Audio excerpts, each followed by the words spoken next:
Assalamualaikum warahmatullahi wabarakatuh. Perkenalkan, nama saya Husnia, NIM 058 kelas 6B. Nah, pada kesempatan kali ini saya akan menjelaskan mengenai mikrotik.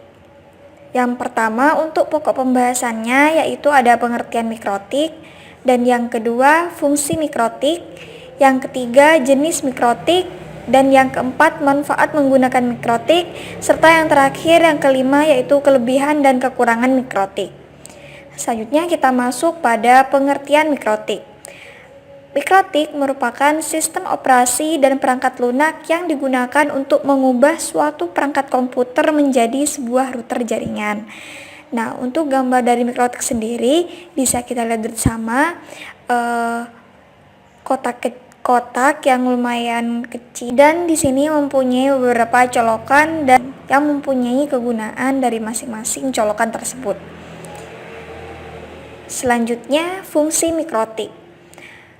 Terdapat fungsi mikrotik di sini ada 6. Yang pertama, mikrotik dapat digunakan untuk memblokir situs yang mengandung konten yang dilarang menurut undang-undang.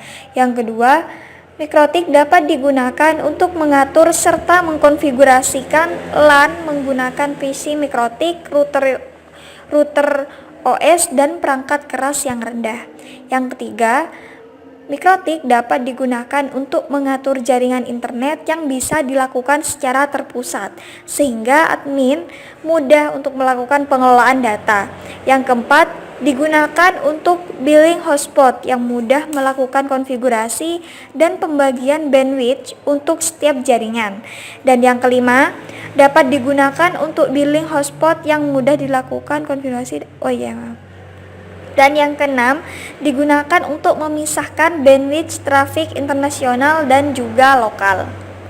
Jadi di sini fungsi mikrotik mempunyai 5 fungsi. Selanjutnya, jenis-jenis mikrotik.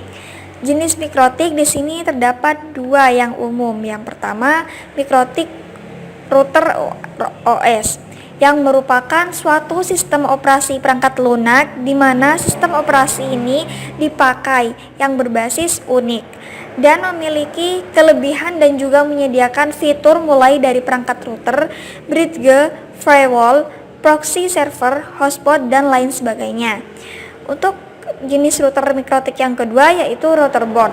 Router board di sini sebuah perangkat keras jaringan yang di dalamnya diinstal sistem operasi mikrotik router OS yang fungsinya sebagai bandwidth management, DHCP server, hotspot server, proxy server, dan router jaringan. Selanjutnya kita akan membahas mengenai manfaat menggunakan mikrotik.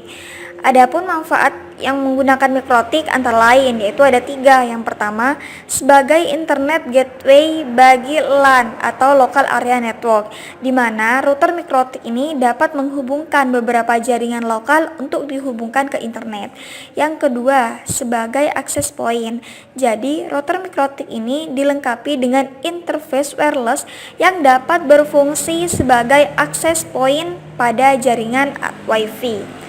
Yang ketiga, sebagai routing, di mana mikrotik routing ini dapat menghubungkan beberapa jaringan dan menentukan jalur terbaik menuju komputer. Selanjutnya kita akan membahas mengenai kelebihan dan kelemahan mikrotik. Yang pertama, kita akan membahas mengenai kelebihan mikrotik yang terdiri atas 1. Lebih hemat biaya karena harga lisensi router board jauh lebih murah dibanding router OS yang selevel. Yang kedua, lebih hemat listrik. Contohnya RB750 dan konsum listrik hanya 2,5 watt saja. Yang ketiga, tidak ribet install, cukup nyalakan setting maka router sudah bisa digunakan. Yang keempat, untuk kelebihan mikrotik yaitu cocok sebagai router yang beban kerjanya kecil hingga menengah. Untuk yang berat bisa membeli router board spek tinggi tentu dengan harga yang tinggi juga. Selanjutnya, mengenai kekurangan mikrotik yang terdiri atas peak hardware-nya terbatas seperti CPU, Mindstroke atau NAND, dan RAM. Yang kedua, kekurangannya yaitu kurang bagus bila digunakan sebagai web proxy internal. Yang ketiga, bila ada kerusakan di hardware yang tidak parah masih bisa diperbaiki. Tapi kalau parah terpaksa beli yang baru dan tidak bisa di-upgrade hardware-nya. Nah, mungkin itu untuk kelebihan dan kelemahan pada mikrotik. Dan mungkin itu saja mengenai PPT yang saya buat. Mungkin itu saja pembahasan mengenai mikrotik yang sudah saya buat dan saya mengerti. Apabila ada salah kata, saya mohon maaf. Wassalamualaikum warahmatullahi wabarakatuh.